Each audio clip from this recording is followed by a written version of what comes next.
누가복음 12장 49절부터 53절까지 제가 봉독해 드리겠습니다. 내가 불을 땅에 던지러 왔노니 이 불이 이미 붙었으면 내가 무엇을 원하리요? 나는 받을 세례가 있으니 그것이 이루어지기까지 나의 답답함이 어떠하겠느냐? 내가 세상에 화평을 주려고 온 줄로 아느냐? 내가 너희에게 이르노니 아니라 도리어 분쟁하게 하려 함이로다. 이후부터 한 집에 5사람이 있어 분쟁하되 셋이 둘과 둘이 셋과 하리니 아버지가 아들과 아들이 아버지와 어머니가 딸과 딸이 어머니와 시어머니가 며느리와 며느리가 시어머니와 분쟁하리라 하시니라. 아멘. 주님이 말씀하시는데 내가 불을 땅에 던지러 왔노라 하고 말씀하십니다. 이 불이 어떤 불일까요? 이 불이 이미 붙었으면 내가 무엇을 원하리요 하고 말씀하시는데, 그만큼 주님께서 세상에 불을 던지러 오신 주님이 그 불이 세상에 붙기를 간절히 원하고 또 원하셨다는 의미이지 않겠습니까? 그럼 이 불이 도대체 무슨 불일까? 그 다음 50절에서 말씀하세요. 나는 받을 세례가 있으니 그것이 이루어지기까지 나의 답답함이 어떠하겠느냐. 그러니까 앞에서는 내가 불을 던지러 왔는데 이 불이 이미 붙었으면 내가 무엇을 원할까? 내가 더 이상 바랄 게 뭐가 있겠느냐 하고 말씀하시는데, 그 다음 절에서는 받을 세례가 있는데 그것이 이루어지기까지 내가 얼마나 답답할까 이렇게 말씀하세요. 주님이 받으실 세례가 있는데 그 세례는 십자가를 의미합니다. 주님께서 받으실 고난의 세례, 주님이 받으실 고난, 십자가, 그 십자가를 통해서 주님이 원하시는 것이 이루어지기까지 주님이 얼마나 답답하실까. 결국은 그 주님이 불이 붙었으면 하고 바랬던 그 불은 다른 불이 아니에요. 그게 바로 성령의 불입니다. 예수님이 십자가에서 고난당하시고 죽으시고 3일 만에 부활하시잖아요. 그 후에 50일이 지나서 오순절에 성령이 임하시는데 불의 혀처럼 갈라지는 것들이 각 사람 머리 위에 임하여 있었다 하고 말씀을 합니다. 불꽃 같은 것이 각 사람 머리 위에 임하였다. 성령이 그렇게 임하신 거죠. 주님은 이 땅에 성령의 불을 던지러 오신 거예요. 그 불이 이미도 붙었으면 얼마나 좋았겠어요. 그런데 주님이 오셔서 고난당하시고 부활하시고 그 후에야 그 성령의 불이 온단 말이죠. 사실은 주님께서 그 성령의 불에 대해서 예언하신 건 오래전입니다. 에스겔서 36장에 보면 하나님께서 에스겔 선지자를 통해서 이스라엘 백성들에게 말씀하시는데 내가 너희에게 새 영을 주리라 하고 말씀하시면서 그 새 영이 뭐예요? 내가 내 영을 너희 속에 두어 너희가 내 율례를 지키게 하리라 하고 말씀하세요. 사람이 자기 힘으로, 자기 의지로, 자기 능력으로 하나님의 말씀을 지키지 못해요. 이스라엘 백성들에게 하나님이 주신 율법은 구원하는 율법이 아닙니다. 사실은 그 율법은 너희가 이 법을 지키면 복을 받으리라 하고 말씀하신 거예요. 복을 주시는 율법이에요. 그런데 구원하는 율법도 아니고 복을 주시는 율법인데 그 복을 주시는 율법조차도 이스라엘 백성들은 지키지 못해서 저주를 받고 자기 땅에서 가나안 땅에서 쫓겨나고 바벨론의 포로로 붙들려 갑니다. 이미도 모세가 예언했던 바예요. 모세가 신명기 30장 31장에서 너희가 내 법을 지키지 않으면 내가 너희를 멀리 쫓아내리라 하고 모세를 통해서 하나님이 말씀하셨단 말이죠. 구원하는 율법도 아니고 복을 주시는 율법인데 그것조차도 지키지 못해서 자기 땅에서 쫓겨난 게 이스라엘 백성들입니다. 그래서 하나님께서 바벨론의 포로로 붙들려 와 있는 에스겔 선지자를 통해서 말씀하시기를 내가 내 영을 너희 속에 두어서 내 율례를 지키게 하리라 하고 말씀하셨어요. 주님의 영이 우리 속에 있지 않으면 주님의 법을, 주님의 말씀을 지키지를 못해요. 그때가 이미도 예수님이 이 땅에 오시기 전 600여 년 가까이 전입니다. 그러니 주님이 이때 이 하시는 말씀도 우리가 이해할 만해요. 600여 년 전에 이미도 주님이 내가 내 영을 너희 속에 두겠다 하고 말씀하셨는데 주님은 그 600여 년을 기다리셨다가 오셔서 지금 말씀하시는 거예요. 내가 이 불이 이미 붙었더라면 얼마나 좋았겠느냐. 내가 그걸 얼마나 원했는지. 그런데 그 불이 언제부터요? 십자가의 세례를 받고 난 이후에야. 그때까지 주님 얼마나 답답하실까. 자신의 심정을 그렇게 표현하신 거예요. 단지 이때뿐만 아니라 오래전부터 주님은 주의 영을 부어주시기를 기다리고 기다렸단 말이죠. 그렇게 하나님의 성령이 불처럼 우리 가운데 임하시면 나타나는 일이 뭔가? 분쟁입니다. 주님 말씀하시죠. 51절에 내가 세상에 화평을 주려고 온 줄로 아느냐? 아니다. 뭘 주려고 오셨어요? 분쟁하게 하려고. 심지어 가족끼리, 아버지와 아들이, 어머니와 딸이, 시어머니와 며느리가 분쟁하게 하려고. 왜 분쟁하게 됩니까? 성령이 이 땅에 오시고 나서 일어난 일이 바로 그 분쟁이에요.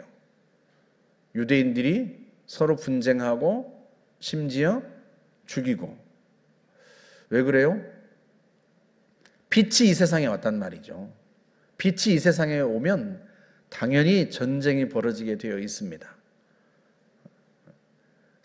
바울이 스데반을 돌로 치는데 앞장서고 박해하잖아요. 유대인들이 서로 죽이고 분쟁합니다. 뭐 때문에 그래요? 진리를 경험한 사람들과 진리를 경험하지 못한 사람들 사이의 분쟁이에요. 진리를 경험하지 못한 사람들이 진리를 경험한 사람들을 핍박하고 박해합니다. 복음이 전해지는 어느 곳마다 박해가 일어나고요. 가정이 분쟁했습니다. 우리나라도 복음이 처음 들어올 때 예수 믿은 형제들이 가문에서 축출당하고 쫓겨나고 가족들이 분쟁했단 말이죠. 여러분 요한복음 1장 5절에서 빛이 세상에 왔을 때 빛이 어둠 가운데 왔을 때 어둠이 깨닫지 못하더라 이렇게 말씀하는데요. 말이 좀 이상하죠. 빛이 어둠 가운데 비치는데 어둠이 깨닫지 못했다. 이 카탈람바노라고 하는 깨달았다라고 번역한 이 단어가 깨닫다, 이해하다라는 뜻도 있지만 또 하나는 정복하다, 이기다, 붙잡다 그런 의미가 있어요. 그래서 새 번역에서는 이걸 다르게 번역했습니다. 첫 번째 뜻으로 빛이 어둠에 빛이 돼 어둠이 이기지 못했다, 이기지 못한다 그렇게 번역을 했어요. 이 빛이 이 땅에 오시면 어둠 가운데 오신 거란 말이죠. 당연히 빛과 어둠이 싸우죠. 하지만 어둠은 빛을 이기지 못한다. 진리의 성령이 이 땅에 오시면 당연히 그 진리의 성령이 오신 곳에 진리가 아닌 것들은요 쫓겨날 수밖에 없습니다. 그냥 쫓겨나요? 아니죠. 쫓겨나지 않으려고 싸웁니다. 분쟁합니다. 하지만 결국은 그 어둠은 빛을 이기지 못하죠. 가족 중에 처음 예수 믿고 그런 사람들은 가족 가운데서 박해도 당하고 핍박당하고 하지만 결국은 어떻게 돼요? 다 예수 믿게 되고 주님이 그 분쟁에 대한 이야기를 그렇게 하시는 거예요.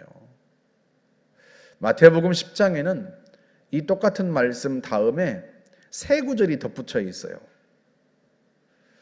그 세 구절이 뭔가 나보다 아버지나 어머니를 더 사랑하는 자는 내게 합당하지 아니하고 아들이나 딸을 나보다 더 사랑하는 자도 내게 합당하지 아니하고 또 자기 십자가를 지고 나를 따르지 않는 자도 내게 합당하지 아니하니라. 당연하죠. 그래서 분쟁이 일어나는 거예요. 그래서 아버지나 어머니보다 누구를? 주님을 더 사랑하기 때문에. 그래서 아버지나 어머니에게 순종하지 못하고 주님을 따르게 되고요. 자기 십자가를 지고 죽을 각오를 하고 가문에서 축출당할 각오를 하고 예수를 따르는 거예요. 복음은 그렇게 전파되었습니다. 빛이 그렇게 어둠을 이겼습니다.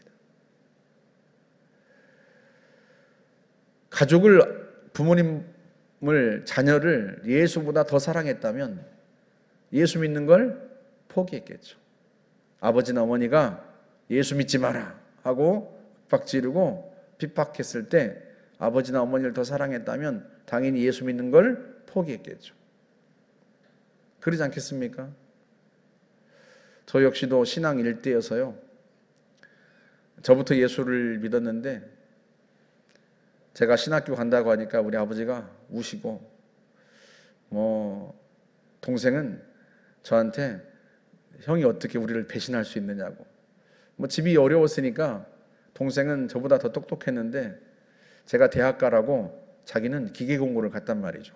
3년 터울인데 형은 대학을 가야 되고 집이 가난하니까 아버지가 제가 고등학교 1학년 때 전신마비로 쓰러지고 나서 중환자실에 반년을 계시면서 집안 재산이 다 병원비로 날아가 버렸으니까요. 그러고 났으니 제가 이제 대학을 가려면 동생은 자기가 생각하기에 나까지 대학 가면 안 되니까 나는 일찍 기계 공부를 졸업하고 돈을 벌어야 되겠다. 형은 대학을 가야 되니까. 이렇게 생각하고 기계 공부를 장학생으로 갔단 말이죠.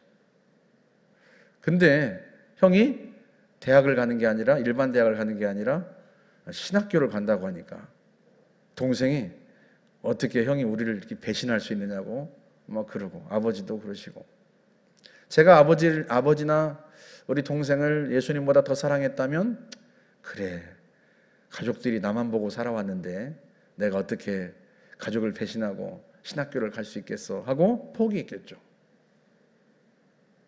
여러분 그러지 않겠습니까? 그런데요 살아계신 주님을 만났고 살아계신 하나님을 만나는데 그 주님을 따르지 않는다는 건 이건 상상조차 할 수 없는 일이에요. 그래서 온 가족들이 제가 신학교 가는 거를 말리고 가족을 배신했다고 했지만 그 후로 지금은 다 온 가족이 예수를 믿고 어머니도 제가 목사 안수 받을 때 성령 받고 변화되어서 열심히 기도하시고 그런단 말이죠. 빛이 어둠 가운데 비치지만 어둠이 빛을 이기지 못한다. 우리 안에 일어나는 일들이 그 일입니다. 진리를 경험한 사람들은 진리를 버릴 수 없어요. 진리를 포기할 수 없어요. 그 무엇보다 진리를 사랑하고요. 빛을 사랑하고 그 안에 삽니다. 그리고 그게 모두를 살리는 길이에요. 모두를 살리는 길이에요. 그래서 마지막 세 번째 구절에 자기 목숨을 잃는 자는 얻으리라 하고 말씀을 합니다. 저와 여러분들은요, 그 성령의 불을 받은 사람들, 우리 안에 주의 영이 있습니다. 우리 안에 진리의 영이 계세요. 그 진리의 영이 우리를 진리 가운데로 이끄십니다. 그리고 우리를 통해서 우리와 분쟁했던, 우리를 박해하고 핍박했던 가족들도 다 그 빛 가운데로 오게 되고요. 어둠은 결코 빛을 이기지 못합니다. 그래서 저와 여러분들이요, 어떤 상황, 어떤 환경 가운데서도 빛 가운데 살아가고 진리를 따르며 살아가면 그게 다 사는 길이에요. 처음에는 분쟁하는 것 같지만 그러나 그 분쟁은 빛의 승리로 돌아가고 모두가 다 구원받고 빛 가운데서 살게 됩니다. 물론 이를 위해서는 가족보다 주님을 더 사랑해야 되고 또 십자가를 지는 결단과 각오가 있어야 되고 그 고난이 있어야 되고 그러나 그 고난 후에 주님께서 우리 가운데 진정한 평강을 주시고 진정한 화평을 주시는 거죠. 그 일을 주의 영이 우리 가운데서 행하십니다. 저와 여러분이 이미도 그 진리의 영을 받고 진리를 따르는 자들이 되었으니 주님의 나라에 가는 그 순간까지 빛을 전하고 빛 가운데 걸어가고 진리의 영을 따라 살기를 주의 이름으로 축복합니다. 함께 기도하겠습니다. 좋으신 하나님 감사합니다. 주님이 그렇게도 사모하고 원하셨던 성령의 불을 이 땅에 던지시고 주의 고난과 십자가를 통해서 던지신 그 놀라우신 성령의 불이 우리에게까지 전달되게 하시니 참으로 감사합니다. 좋으신 하나님, 우리가 성령 가운데 살아갑니다. 우리가 성령으로 더욱 충만하기를 원합니다. 그리하여 온 가족들이 다 예수 안에 돌아오게 하시고 빛 가운데 살게 하시며 또한 가족을 넘어서 직장, 마을, 온 땅 구석구석에 진리의 빛이 우리를 통하여 비춰지고 전파될 수 있도록 축복하여 주옵소서. 예수님의 이름으로 기도하옵나이다. 아멘.